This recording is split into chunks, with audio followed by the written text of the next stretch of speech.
오늘 참 좋은 아침에 아모스 1장 이게 이방 열국에 대한 하나님의 심판입니다.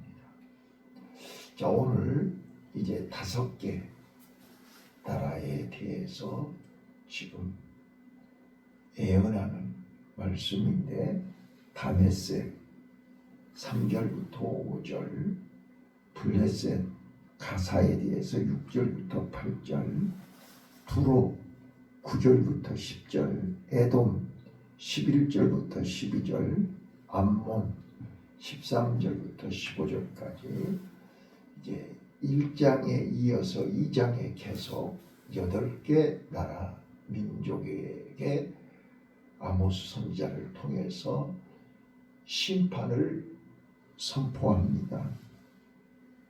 자, 여기서 우리가 공통적으로 나오는 단어가 몇 가지가 있는데, 첫 번째가 저들의 죄, 서너 가지 죄로 인하여 라는 단어가 매번 나옵니다. 그게 바로 3절, 6절, 9절, 11절, 13절에 그렇게 말씀하고, 또 그들에 대한 벌을 말씀하실 때 내가 불을 보내신다, 살라버린다. 4절, 7절, 10절, 12절, 14절에 하나님이 경고하는 것입니다. 자, 여기서 서너 가지 죄라 이 말은 죄의 종류가 서너 가지라 그 말이 아니고, 죄가 넘쳤다, 다른 말로 얘기하면 회개할 기회를 주었는데 회개할 기회를 저버렸다, 그런 뜻입니다. 그래서 죄가 이제 찰대로 차서 아구까지 죄가 차고 넘쳤다. 그래서 하나님이 더 이상 이제 기회를 기다리지 않고 반드시 심판하시니까, 그런 뜻입니다. 자, 저는 오늘 이 아모스 선지자를 통해서 하나님이 우리에게 말씀하시는 말씀의 핵심이 이 긍휼입니다. 자, 그 에돔의 11절 한번 보실까요? 11절, 에돔이 누군지 아시죠? 야곱의 형 에서입니다. 근데 그 에서는 평생 에돔의 후손들은 끊임없이 잔인하게 이스라엘을 괴롭혔습니다. 자, 에돔의 죄악을 한번 보시죠. 11절입니다. 시작. 여호와께서 가라사대 그는 서너 가지 죄로 인하여 내가 그 벌을 돌이키지 아니하리니 이는 저가 칼로 그 형제를 쫓아가며 긍휼을 버리며 누가 항상 맹렬한 분을 끊으며 끝없이 품었습니다. 긍휼을 버리며 여러분, 오늘 여기 5개 민족, 5개 나라의 서너 가지 죄의 공통된 점이 뭐냐 그러면 긍휼을 버린 것입니다. 자, 말세의 징조가 사랑이 식어간다고 말씀했습니다. 예수님은 언제가 말세냐? 사람들 마음속에 사랑이 식어가면 그때는 말세다 그랬습니다. 사랑이 식어간다는 말은 무슨 말이죠? 긍휼을 저버렸다 그 말입니다. 긍휼을 저버렸다 그 말은 다른 말로 바꾸어서 얘기하면 자비를 잃어버렸다. 맹자 아시죠? 공자, 맹자가 인간의 기본적인 덕목을 얘기했습니다. 이게 유교의 기본 진리입니다. 그 중에 첫 번째가 인입니다. 자비입니다. 측은지심입니다. 그래서 동대문이 흥인문입니다. 흥인지문. 흥인지문이 뭐예요? 그 문을 들어가고 나갈 때마다 그 동대문 주위에 환자들이 많았거든요. 그래서 불쌍한 사람들에게 자비를 베풀어라 그런 뜻입니다. 그래서 사람의 가장 기본적인 것은 힘 있는 사람이 힘 있는 사람이 약한 자를 불쌍히 여기는 겁니다. 자비를 베푸는 겁니다. 이거 인간입니다. 사람은 이 자비를 잃어버리면 짐승이 되는 겁니다. 자, 우리가 짐승 같은 사람들을 얘기할 때 뭐라고 얘기죠? 무자비한 인간 그럽니다. 자비가 없다는 뜻입니다. 무자비해요. 잔인하고 악랄한 것을 무자비하다고 그래요. 조폭들을 봐보세요. 무자비하게 패잖아요. 네. 잔인합니다. 오늘 이 5개, 지금 다메섹부터 암몬까지 서너 가지 죄의 공통된 점이 무자비하다는 거예요. 긍휼을 잃어버렸다는 거예요. 자, 하나님은요. 자, 우리 마태복음 5장 8절에 긍휼히 여기는 자가 복이 있나니 긍휼히 여김을 받을 것이요. 아멘. 오늘 우리는 긍휼을 잃어버려서는 안 됩니다. 마지막 때가 되면 될수록, 세상 끝날이 되면 될수록, 사람이 죽을 때가 되면 우리는 자비를 회복해야 됩니다. 그런데 다 사람들이 죽을 때가 되면 악랄해진다고요. 잔인해진다고요. 안면몰수하고 인정사정 없이 끊어버린다고요. 이게 하나님의 심판입니다. 하나님의 진노입니다. 그래서 서너 가지 죄로 인하여 라고 시작해가지고 끝은 불로 사르리라 그랬습니다. 불로 사른다는 말은 하나님이 심판의 상징입니다. 불로 사른다는 말은 다른 말로 도덕, 자비, 사랑이 없는 세상은 더 이상 하나님이 그냥 두지 않는다는 것입니다. 더 이상 존재할 수 없게 하신다는 겁니다. 이 땅에 더 이상 하나님 앞에서 필요 없다는 거예요. 그래서 우리는 누가 뭐라 해도 마지막 때가 되면 될수록 전부 사람들의 마음속에 사랑이 식어갑니다. 자비가 없어집니다. 긍휼이 없어집니다. 자기밖에 모릅니다. 가정에서도 그렇고 심지어는 교회 안에서도 저는 40년을 지켜보면서 10년 단위로 10년, 20년, 30년, 40년 얼마나 빠른 속도로 성도들의 마음이 강팍해지고 성도들의 마음이 완악해지고 성도들의 마음속에 사랑이 식어가고 무관심하는지 긍휼을 저버리고 긍휼을 저버리면 우리는 잔인해집니다. 긍휼을 저버리면 우리는 자 이제 여기 긍휼을 저버린 5개 민족을 한번 보시라고요. 첫 번째 다메섹입니다. 3절로 5절이죠. 자 3절 읽습니다. 시작. 여호와께서 가라사대 다메섹의 서너 가지 죄로 인하여 내가 그 벌을 돌이키지 아니하리니 이는 저희가 철 타작기로 타작하듯 길앗을 압박하였습니다. 자, 철 타작기로 타작하듯 길앗을 압박했다. 잔인하게 압박했다. 여기 히브리 말로 압박했다. 이 말은 무슨 말이냐면요. 짓밟고 짓이겼다 그런 뜻입니다. 얼마나 잔인하게 자비가 없는 폭력입니다.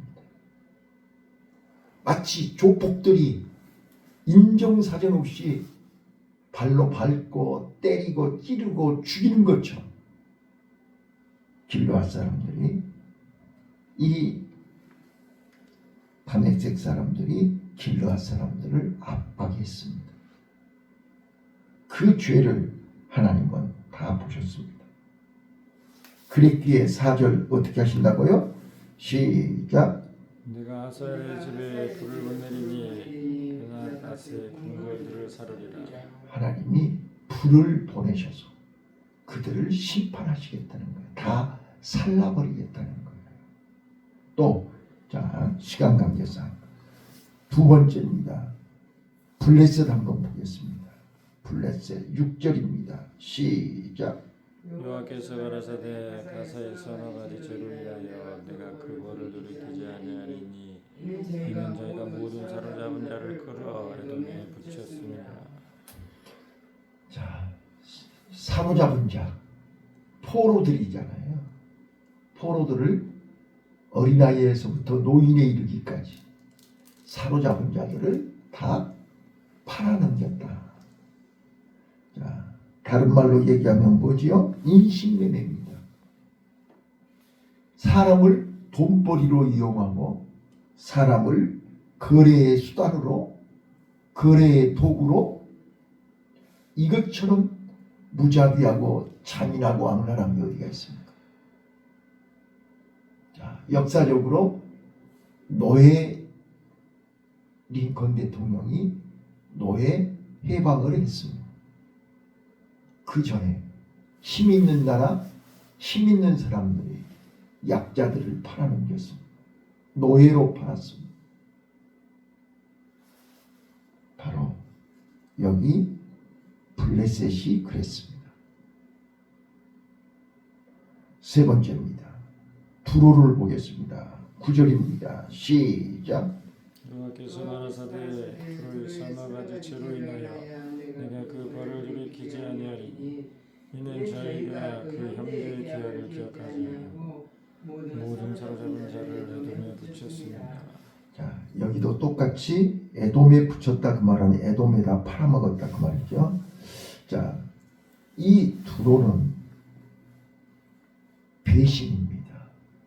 계약을 기억하지 아니하고 형제의 계약을 기억지 아니하였고, 자, 형제의 계약을 기억지 아니했다 그 말은 고의적으로 일부러 무시하고 그런 뜻입니다. 기억하지 아니했단 말은 잊어버렸다 그런 뜻이 아니고 고의적으로 계약을 파괴한 것입니다. 요즘 우리 주위에 이웃 나라에 일어나는 일들을 보면 그들은 고의적으로 계약을 무시하는 것입니다. 그리고 전쟁을 선포하고 강제로 그동안의 형제의 계약을 다 파괴해버린 것입니다. 그러면서 피눈물을 흘리게 만드는 요즘 우방도 없고 친구도 없고 이제는 전부 각자 도생입니다. 각자 살기 위해서 자기네들이 이익을 위해서는 수단과 방법을 가리지 않는 마지막 때 징조, 마지막 때 성경에서 경고하는 일들이 지금 비일비재하게 일어나고 있습니다. 이게 각 나라가 그렇고 모든 이웃이 그렇고 가족들끼리도 그렇게 하고 있습니다. 배신합니다. 계약을 파괴합니다. 그리고 잔인하게 자비가 없습니다. 긍휼을 저버렸습니다. 네 번째, 에돔입니다. 방금 읽었지만 11절 다시 한번 읽겠습니다. 시작.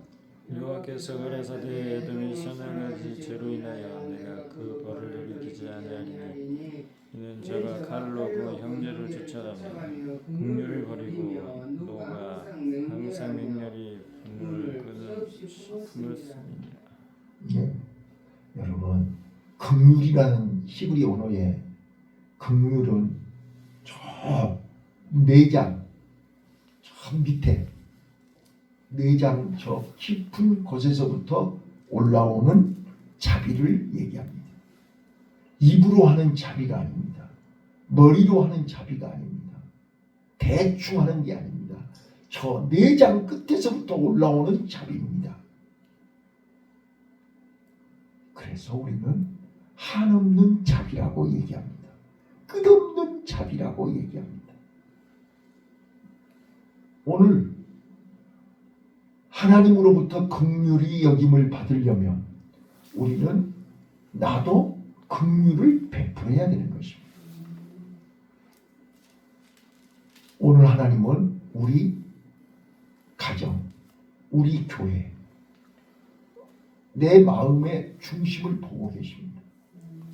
어떤 일이 있더라도 우리는 긍휼을 잃어버리면 안 됩니다. 자비를 잃어버리면 안 됩니다. 우리는 긍휼히 여기는 자가 되어야 될 줄로 믿습니다. 마지막 5번째 암몬입니다. 자, 13절입니다. 시작. 여호와께서 가라사대 암몬 자손의 선악하지 죄로 인하여 내가 그 벌을 돌이키지 아니하리니 이는 저가 자기 지경이 피고자 하여 길르세 벤여의 뼈를 갈랐습니다. 자, 여기 한번 봐보세요. 얼마나 잔인하고 악랄한가 보세요. 옛날에 자 2차 세계대전 때 일본이 그랬습니다. 자, 저는 할빈에 중국 할빈에 있는 731 부대를 방문한 적이 있습니다. 그 731 부대가 유명한 것이 뭐냐? 일본군들의 잔인함을 지금도 거기 지금은 그 자리가 중학교 학교로 바뀌었습니다. 그런데 그 박물관이 731 부대의 흔적이 그대로 남아 있습니다. 근데 거기서 가장 잔인하고 눈 뜨고 볼 수 없는 장면이 거기 사진으로 진열되어 있습니다. 그때 사용했던 도구들이 그대로 진열되어 있습니다. 그게 뭐냐면 이 약물을 노인들, 어린이들, 젊은 사람, 여자, 심지어는 임산부까지 화학탄을 만들기 위해서 약물을 투여하고 몇 시간 만에 어떤 고통을 느끼고 몇 시간 만에 죽는가를 실험하는 것입니다. 임산부까지. 근데 여기 지금 암몬이 영토를 확장하기 위해서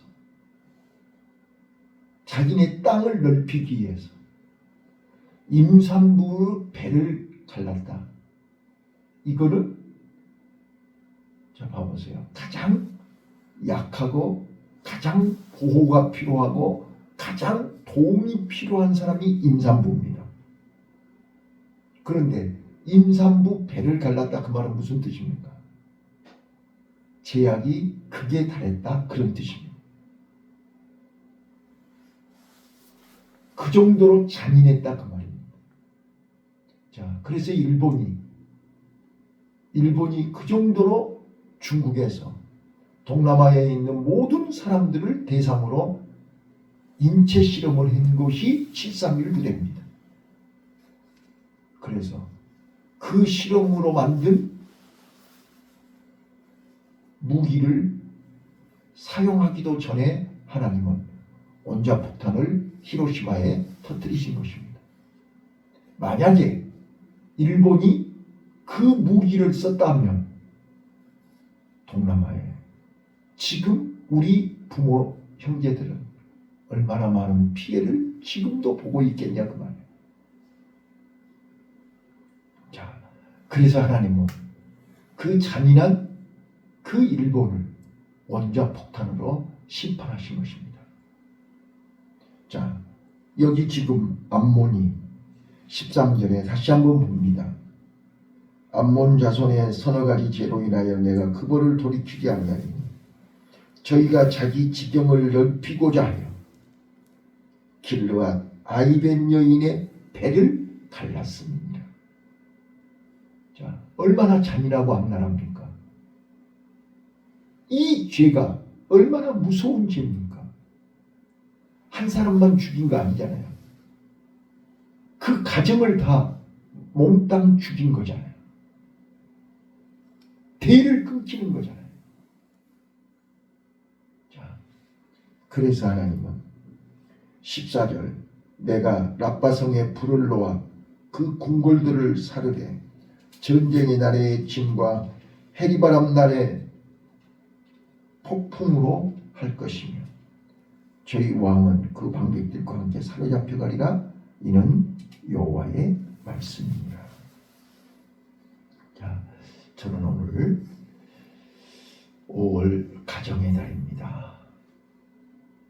자, 우리 가정은 하나님이 우리 사람들에게 주신 최초의 선물이요 최고의 축복의 장소가 가정입니다. 자, 이 가정은 하나님의 사랑이 넘치는 곳입니다. 그래서 가정을 우리는 안식처라고 얘기합니다. 가정에 들어오면 평안하고 가정에 들어오면 기쁨이 있고 가정에 들어오면 감사가 있고 가정에 들어오면 긍휼이 넘치는 곳입니다. 그래서 가정은 용서가 있는 곳이 가정입니다. 그런데 요즘 가정은 용서가 없습니다. 자비가 없습니다. 사랑이 없습니다. 여러분, 사랑이 없는 가정, 사랑이 없는 가족 구성원은 원수입니다. 자, 우리 상담소에 와서 상담하는 사람들이 다 뭐라고 얘기합니까? 남편이, 부인이, 자식이 왼수라고 합니다. 어찌하여 가장 행복해야 할 가족 구성원들이 원수로 바뀌었습니까? 바로 긍휼을 저버렸기 때문입니다. 자비가 없어졌기 때문입니다. 지금 에서와 이스라엘은, 야곱은 형제입니다.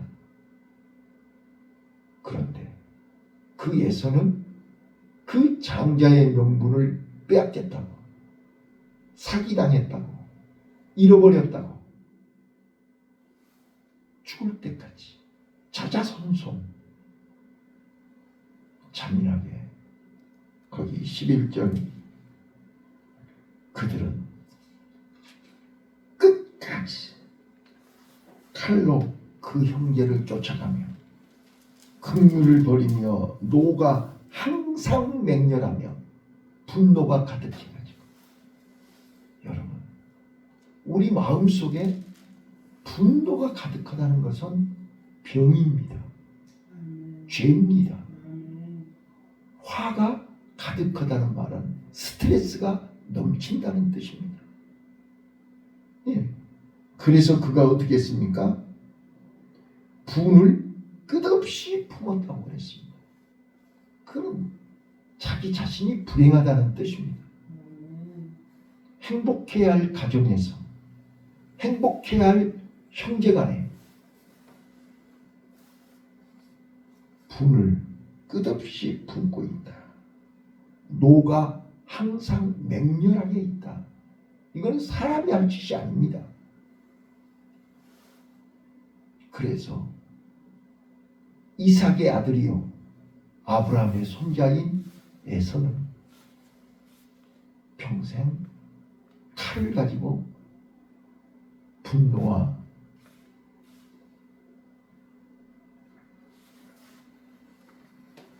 분노와 싸워서 이기지 못하고 불행하게 생을 마치는 것입니다. 자, 저는 오늘 5월 가정의 달, 우리 가정에 행여라도 분노와 칼과 원망과 불평이 있지 않는가, 긍휼을 저버리지는 않았는가 돌아보시기를 바라요. 긍휼을 저버리는 것은 곧 하나님을 버리는 것입니다. 말씀을 버리는 것입니다. 은혜를 저버리는 것입니다.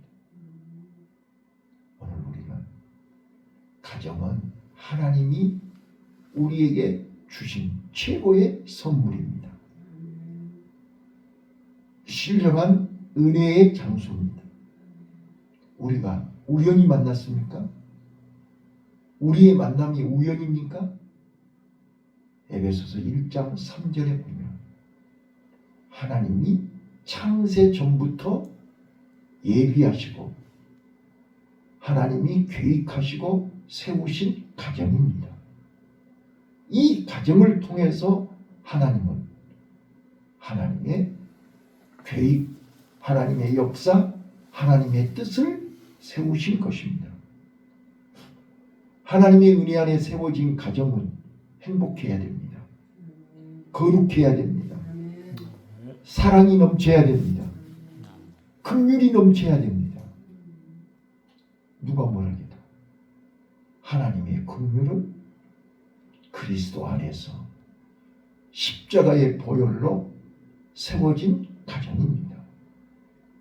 그러기에 우리는 사랑해야 됩니다. 용서해야 됩니다.